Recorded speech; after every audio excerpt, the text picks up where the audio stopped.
Welcome, everybody, to the B Word. I'm Steve Lee, the lead of Square Crypto, and I'm here today to moderate a discussion about Bitcoin that will span from what makes it special to its relationship with energy, the community ethos, and the future of Bitcoin. I'm joined by three special guests.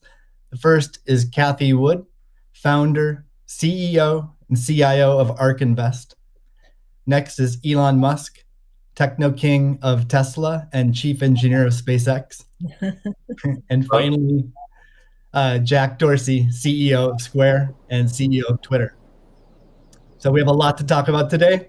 So let's get to the talk and get right to it.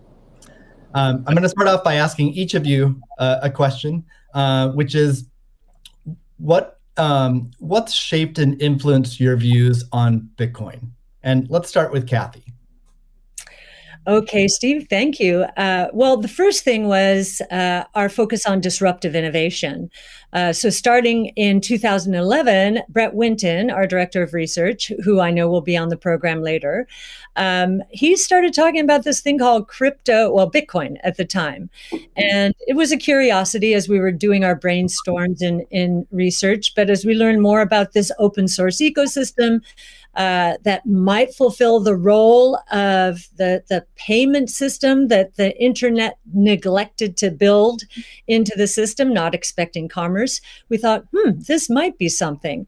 And then I became even more interested when I realized that my economics would come into play as well here. And Art Laffer, my mentor from USC, and a monetary scholar. In 2014, I asked him if he would collaborate on a paper on Bitcoin. And he was a bit of a naysayer at first, but agreed to read the paper. He read the paper, tore it up, and from an economics point of view, really wanted to understand this. And he said, I think you got something here. This is a rules-based monetary system. I've been waiting for this for my entire career.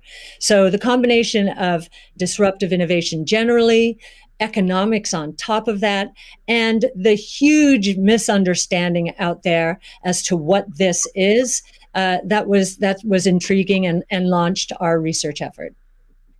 Thank you. Elon, what's influenced your views on Bitcoin?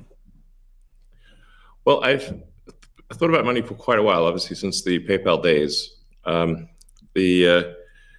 then the companies that preceded that, X.com, which I created, and Confinity, which Peter Thiel, Max Levchin, Luke Howry, and others created.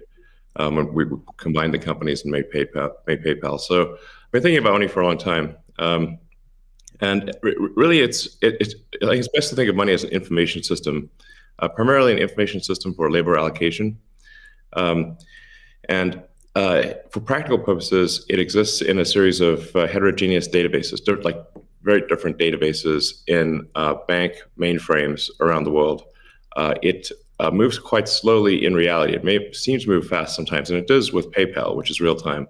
But the vast majority of the systems out there are batch processing. So the actual reconciliation may take 1 to 5 business days, sometimes longer. And you have the ACH system, which is ancient and still in operation, which allows transfers effectively like a check would be an ACH transfer, but it's not secure.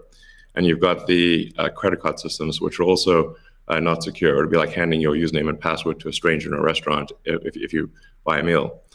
So there's definitely an opportunity for something that is better from an information theory standpoint. So and there you can think of it like data on a network. I think is the way to view it. What has the most throughput? What has the least error? What drops the fewest packets? Fraud, for example, being a source of error. And government interference in currencies being a source of error. But it's fundamentally an information system. So I think it makes sense to support something that improves the quality of information with which we conduct the economy. And Bitcoin is a candidate for that. It does, I think, some things Well, and it's obviously it's evolving, and there are additional things like Lightning being done on top of Bitcoin. Um, but Bitcoin per se is mostly solving for scarcity, or rather solving for uh, essentially having no throat to choke, decentralized. So there's no one who can be coerced in any way to empty their Bitcoin account. Well, I guess they could technically, but on an individual basis, but the system as a whole cannot. Um, and it has an open ledger, which is also quite good. But transaction volume is low. Transaction cost is high, and usability for the average person is not yet very good. But it has a lot of potential. And I should say that, like, I'm not, and I apologize for taking a long time, but there certainly is a lot to say. In general, I'm a supporter of Bitcoin and the idea of cryptocurrency in general. But as I've said publicly, we do need to watch out for crypto taking, especially Bitcoin, using proof of work to maybe use energy that's maybe a bit too much and not necessarily good for the environment. So, but on balance, I support Bitcoin, and I'm not an investor. The only publicly traded stock I own is Tesla, and the only significant thing I own outside of Tesla is my SpaceX stock that could help create both companies. So, but apart from that, I do own Bitcoin, and Tesla owns Bitcoin, SpaceX owns Bitcoin, and then I do personally own a bit of Ethereum and Dogecoin, of course. So. Okay, great. Thank you. And we'll get into some of those issues in more depth as well. Jack, how about you? What shaped your views of Bitcoin? The network and the community. It's deeply principled. It's weird as hell. It's always evolving, and it just reminded me of the internet when I was a kid. And I encountered alt cypherpunks when I was fairly young, and this was a topic of discussion for years. I didn't touch it until 2008 when we started Square. Elon and teams at X and PayPal inspired a lot of what we were trying to do, trying to bring in more to a physical world. But we encountered this crazy predatory system that was slow, that was obtuse. And I think, one of the things that we tried to do, which X and PayPal also tried to do, is build an abstraction layer around this complication and around this predatory nature that the financial industry can tend to be, and make it work for people. But when I saw Bitcoin in 2009, you see a chance to replace the whole foundation. And everything that Elon was talking about in terms of ACH and the credit card networks were built with very different agendas in a very different time frame. And it's crazy that they still exist, and they have scaled, but they just are not relevant to today, and they're certainly not relevant to the future, especially when you consider the entire world and countries like Nigeria or Ghana or India, and its interconnection with countries like the United States and Canada and all over Europe. So what really drove my thinking and drives my passion around it is, like, if the internet gets a chance to get a native currency, what will that be? And to me, it's Bitcoin because of those principles, because of that creation story, because of its resilience, because of the number of tests it's been. But what inspires me the most is just the community driving it. It just reminds me of the early internet. It's the only reason that I have a career, because I learned so much from people like who are building Bitcoin today, and I continue to learn in that sense, and I'm so grateful for it. So that's a good segue into the next question I'd like to ask you, Jack. Is you said before that Bitcoin changes everything. Can you speak more to that? Well, I just think that a lot of what we experience in life, when you really get down to the foundation, a lot of our monetary policies, a lot of our monetary systems cause so much distraction and so much cost. And when you get to a system where you have the potential for people to truly own it, they can verify it themselves. You don't have to have trust going in. You don't have to trust it at all. You can verify it through source code or whatever your appetite is, and that any particular person can help drive the future of it. And at the same time, it's not controlled by any state. It's not controlled by any bank. It's not controlled by any corporation. And these three parties of people who participate in the network, people who mine, and also the developers, constantly debating the correct roadmap and the way forward, is a beautiful thing. And I don't know of many other consensus-based models that have existed at that scale for this long with this amount of success. And we're still fairly early. So when, I met a woman in Ethiopia 2 years ago, and she was trying to create the lift for Ethiopia. Elon, I think I reached out to you at that time as well because she really wanted some Teslas. She still has to take paper fiat cash from her passengers and pay all of her drivers in the same way because there's no monetary system that she can utilize. There's nothing digital. And Africa as a continent is hugely interconnected from a monetary standpoint, but also hugely taxed in that same way. So a lot of the potential that I see, the internet having a native currency helps her build her business in a much faster way. And also, if you consider something like Bitcoin existing before YouTube, before Twitter, before Facebook, a lot of the business models that we have today would not be the same. We would certainly not have the dependency we have upon the advertising business model if Bitcoin existed pre-Twitter. And I think the amount of business models that it enables, the amount of innovation it enables going forward, especially when you can consider the whole internet instead of going country by country by country by country, which you have to whenever you're dealing with finance, it really just opens the aperture. And that is what I want to see in my lifetime is a currency that is standard and sound for the internet that everyone can use. Great. A hallmark of Bitcoin is its fixed supply of 21 million coins. Elon referenced that earlier. It may be the first system that humans have created that humans cannot later change.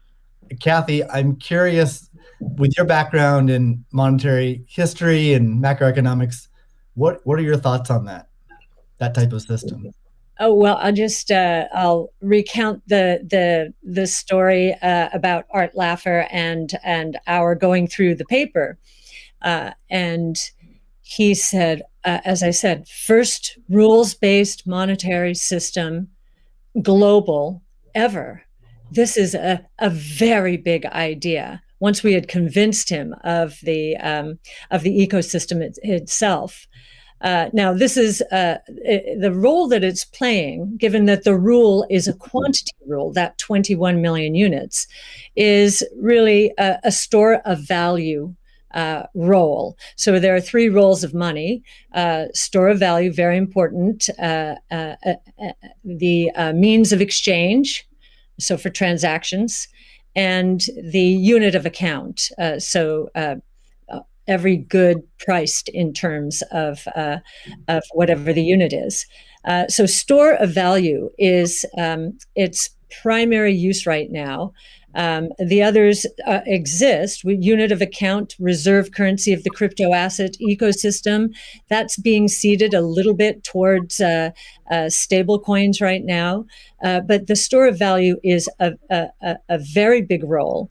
And means of exchange with apps built on top of the Bitcoin blockchain, we think is going to become more of a reality. Right now, high value transactions take place over Bitcoin, and that is a very useful role. So we look at those, and I remember saying to Art, "How big could this be?" And he said, "Well, how big is the U.S. monetary base?" Well, today it's $8 trillion. $8 trillion. At the time we were talking, it was $4 trillion. So we've gone through another crisis since then. And And so the store of value, this idea that purchasing power will go up over time if demand rises relative to supply ultimately fixed at 21 million units. That's a very good thing. Purchasing power going up globally around the world. And this idea that it's a hedge against confiscation of wealth. And that can take place in a myriad of ways. But inflation, and especially hyperinflation in emerging markets, is the primary way. Talk about destroying purchasing power. So that's a very big idea. And I'll also mention deflation. In some ways, it's a hedge against deflation. I know some people are confused that we at ARC think that we're in a deflationary environment here in the United States. If that is true, the odds of a hyperinflation in the rest of the world, especially in emerging markets, is also true. So, but this deflation, and we learned from 0809, there's counterparty risk associated with deflation. And I think Bitcoin would be a hedge against that eventuality as well. So it's a very big idea. Right. I suspect among us, there's not a lot of debate about Bitcoin's potential as a store of value. But Jack, you referenced earlier it being or becoming the native currency of the internet. Can you speak more to that, and also how it relates to maybe how institutions think about it? Yeah, I mean, like just simple example. If I happen to be in Ghana and my family is in Nigeria, currently I can take anywhere from and I need to send money back, anywhere from 10 to 30% off the top just to send that money back. Whereas if you just focus on the worldwide remittance problem, Bitcoin solves so many of those problems today instantly without having to go through any intermediaries or any slowness or complicated systems that a corporation or a state created. So I think having sound money that is separate from the state is the idea. Having it completely verifiable by everyone, including the state, including corporations, including individuals, including developers who want to build on top of it, is quite powerful, and that's what keeps it secure and strong. And I think that's we need more of that, which is why this one of the reasons why this conversation is so important is as entities come into the space, it's not just buying an asset and holding on to an asset and treating it as an investment. There's something special that created this, and something precious and something very unique, which has to be protected, and we need to do whatever we can to help that thrive as well. Elon, I'm curious your opinion on this. You mentioned earlier about Bitcoin's throughput, or the importance of throughput, maybe some concerns around Bitcoin. Can you speak? Do you think Bitcoin can become peer-to-peer cash? Well, Bitcoin does have a fundamental scarcity limit at the base layer that's designed in. That doesn't mean you can't have some layer 2 system in theory like Lightning. And I understand Lightning is doing well in some small countries. There's some question mark as to whether you need a money transmitter license. Just a debate as to whether that's needed, given that it is not open ledger. So that's a whole separate debate, of course.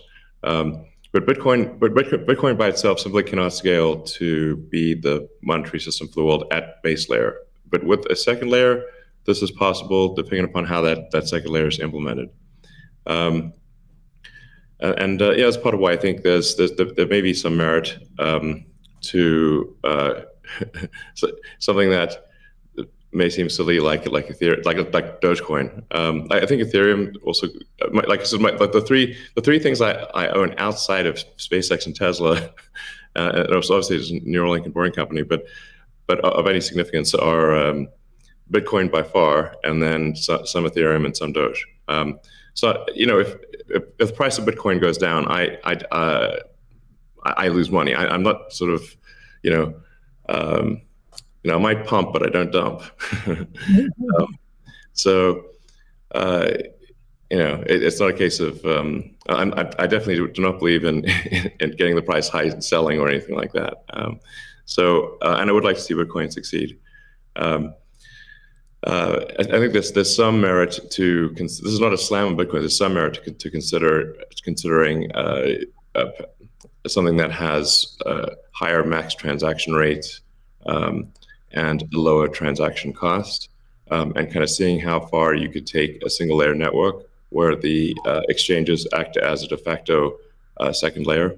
I think you can probably take that further than people realize, and as bandwidth increases over time, latency decreases. SpaceX's Starlink is actually playing a role in this, and I think long term people will probably have access to worldwide access to gigabit level connectivity at low latency, and so at low cost. And so then your base layer could do a lot of transactions if you take that into account. So yeah, but like I said, Bitcoin with a layer 2 system certainly could scale to do a vast number of transactions. Same goes for Ethereum. Question about the scaling at the layer 1. The concern from the past 5 years of debate in the Bitcoin community is that would sacrifice too much decentralization and hurt the censorship-resistant properties of Bitcoin. I'm curious if what are your thoughts on that? Are you sensitive to that? And are you concerned about losing some of the special properties of Bitcoin or another cryptocurrency by scaling at layer 1? Yeah, I mean, these things it's helpful to use the physics tools of thinking and say, scale up, scale down, and see if it still makes sense. So if scaling up the transaction block doesn't make sense, why don't you scale it down? And have it be, so that somebody, with a laptop from 2008 can still run a Bitcoin node. Why not slow it down? Oh, you want to slow it down? Well, maybe you're at the wrong number then. there's actually there's members in the community that do want to slow it down, but I understand your point. It's silly. The reality is the average person is not going to run a Bitcoin node. So this is and Bitcoin, it was a lot of clever ideas, but these parameters were set, I don't know, in 2008 or something, maybe 2009. And there've been some improvements since then, but not a lot. So, it's sort of like there was still in 2008 there was still a non-trivial number of people on modems. So, now it is quite common to get 100 megabit connection just for a house. Some houses have gigabit connections. So, and that trend is obviously in the direction of higher bandwidth and lower latency. And if somebody else doesn't do it, Starlink certainly will. So I have high confidence that you will be able to maintain a decentralized finance system while still having a much bigger blockchain, aka ASCII text ledger, a hash ledger. You can make the hash ledger bigger without suffering from decentralization as the average connectivity improves, obviously. One idea would be to to put a Bitcoin full node in Starlink terminals. That way more people would be running it. Actually, I have run this by the team at one point. I had this idea, which is kind of off the wall, but let's say you need a little space heater. And normally your space heater would just be pure entropy. But what if that space heater was also a Bitcoin, Ethereum, Doge mining node? Pick your currency. And so then you'd be heated up, and you would also mine your crypto and have connectivity in one. I love that idea. Yeah, I mean, better than running a space heater. Absolutely. Are there any other So you're drawn to Dogecoin a little bit. Are there any other gaps in Bitcoin that you see that cause you to be drawn towards Dogecoin? Oh, I think I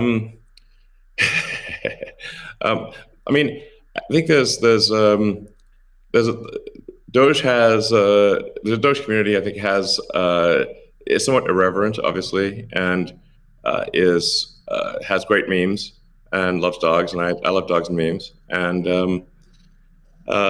it doesn't take itself too seriously, and I think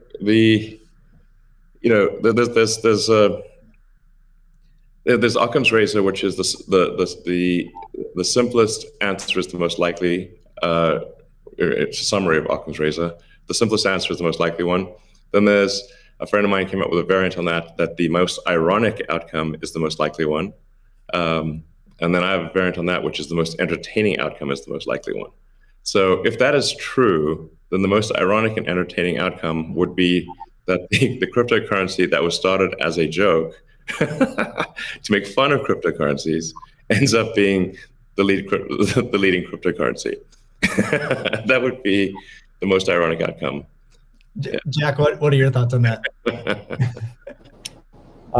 Is Bitcoin resilient enough to overcome that?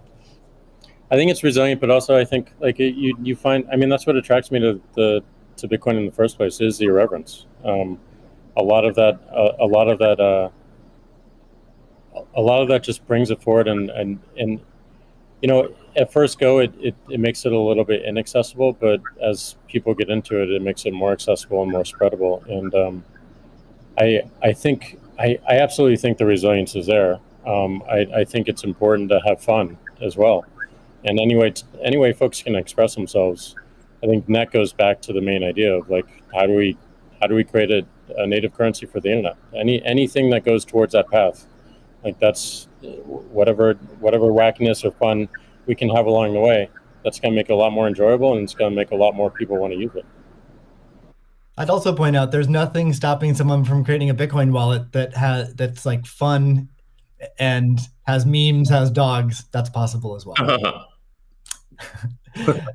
Great. Let's move on. Right now at this point. Let's move on to the next topic, which is Bitcoin and energy. It's a really hot topic that lots of people are talking about. Let's start with Elon. You've been vocal on this. You've said that. I mean, you said many things about it. You've also said that Tesla will resume payments in Bitcoin payments if the renewable energy is approximately 50% and sort of looks like it's on a positive future trend. What do you think the state of things are with respect to that? Yeah, so I do think that there appears to be a positive trend in the energy usage of Bitcoin. Actually, part of this is due to the drop in Bitcoin price. What I observed, or what I thought I was seeing, there may be some disagreements on this, but from when Tesla announced that it had acquired Bitcoin and was doing Bitcoin transactions, there was a massive run-up in the Bitcoin price, and also a massive increase in the amount of energy used to mine Bitcoin. And I think I understand renewable energy quite a bit. I mean, Tesla does solar and interacts with a lot of wind generation through our mega pack, because basically need to store energy from wind and from solar. So we're pretty plugged into the renewable energy industry. And there was just no way that you could basically double or triple the amount of energy in such a short period of time with renewables. But you could shovel coal that fast. And so I was like, look, this is too sketchy. Tesla's mission is accelerating the advent of sustainable energy. We can't be the company that does that and also not do appropriate diligence on the energy usage of Bitcoin. So all I did was I said, look, we're going to suspend Bitcoin transactions for now. We're not selling any Bitcoin, nor am I selling anything personally, or nor is SpaceX selling any Bitcoin. Again, I want to emphasize SpaceX, Tesla, and I own Bitcoin. I also own a little bit of Ethereum and Doge, but the companies just own Bitcoin, and the Bitcoin that I own is worth much more than the Ethereum or Doge. So clearly, if I'm these actions negatively affect me financially. If I was purely financially motivated, then I would not express this reticence about Bitcoin energy usage. Now, it looks like Bitcoin is shifting a lot more towards renewables, and a bunch of the heavy-duty coal plants that were being used, unequivocally being used, this is not a question mark, have been shut down, especially in China. So I think it's probably, we want to do a little bit more diligence to confirm could confirm that the percentage of renewable energy usage is most likely sort of at or above 50%, and that there is there is a trend towards increasing that number, and if so, then Tesla will resume Bitcoin, accepting Bitcoin. So I think we want to just do a little bit more diligence, and I think, but most likely the answer is that Tesla would resume accepting Bitcoin, most likely. That's Steve, great to hear. I would Steve, agree with that. Kathy? Yeah, may I ask a question? Elon, I'm not quite sure if you saw the paper that Square and ARC did together on making Bitcoin mining a part of a utility, a broad-based utility ecosystem, whereby, the overage from sunshine or wind powers the Bitcoin mining machine, thereby enabling the proliferation of renewables to a much faster extent, or at a faster rate than otherwise would be the case. What do you think of that? Well, the problem is that in order to operate so-called mining or hashing rigs, in order to operate a bunch of hashing rigs, effectively, you have to run them 24/7, which means you need base load. You can do that with solar and wind plus battery, but if you only did it based on solar or wind overage, your hashing rig utilization would be much less. So you'd be at a disadvantage. Sure, hydro or geothermal are great as renewable means. I'm also pro nuclear. I think modern nuclear power plants are safe, contrary to what people may think. I really think it's possible to make very, very extremely safe nuclear. I'm talking about fission. You don't need fusion. And then, of course, fusion. You just got that big fusion reactor in the sky called the sun. It comes up every day. But I think a combination of solar and wind plus stationary storage will get you that base load, so you can run hashing 24/7.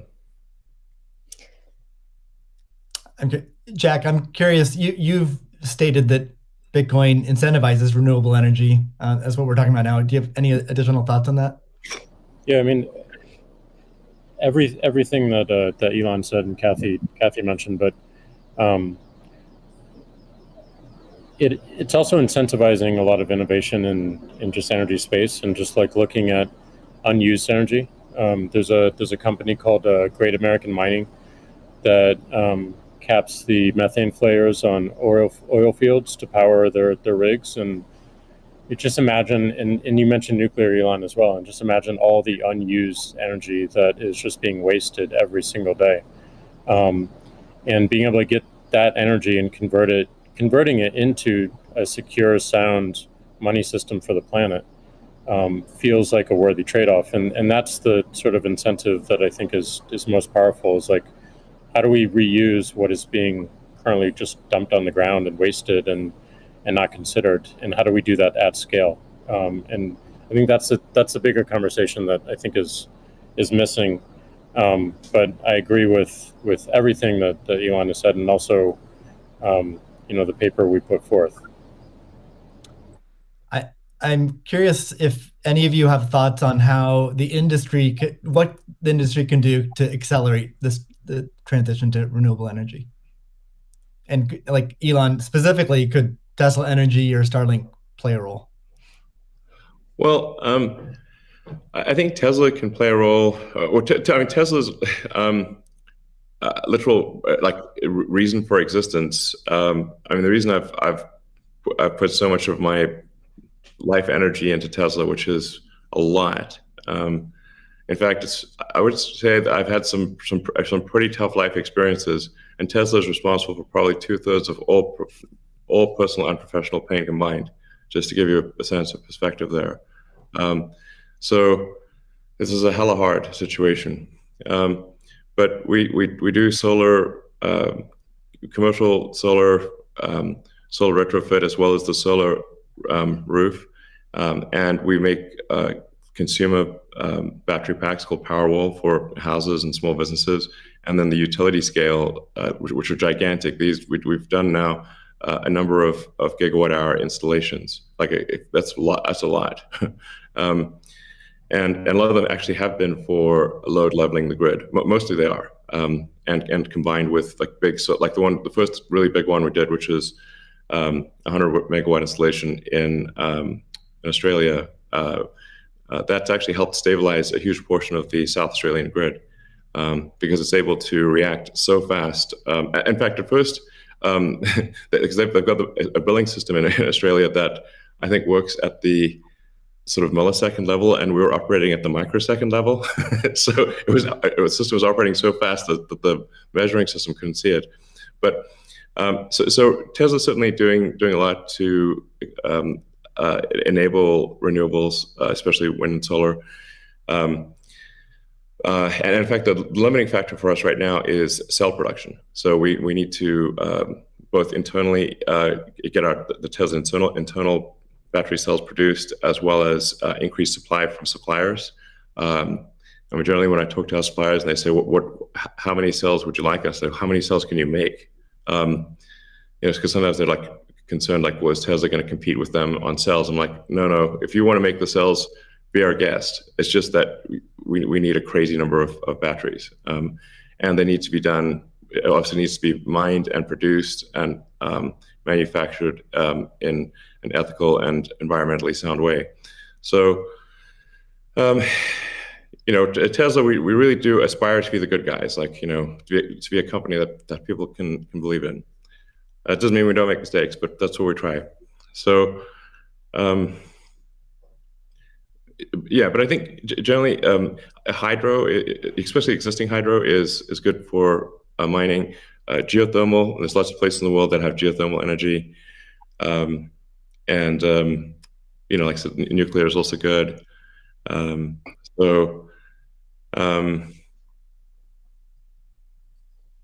think just I'm like as I said earlier, the expectation is not like that the energy production must be pure as the driven snow, but it must it can't be using it also cannot be using the world's dirtiest coal, which it was for a moment there.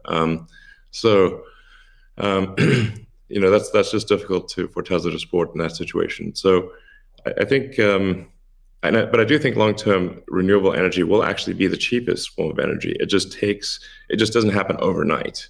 But as long as there is a conscious and determined and real effort by the mining community to move towards renewables, then obviously Tesla can support that. That's great. Kathy, we've been talking a lot about energy, but many institutions are facing questions around Bitcoin's relationship with ESG. Can you maybe speak a little bit more to what is S and G in ESG and how Bitcoin might support those? Sure. So E, of course, is environmental.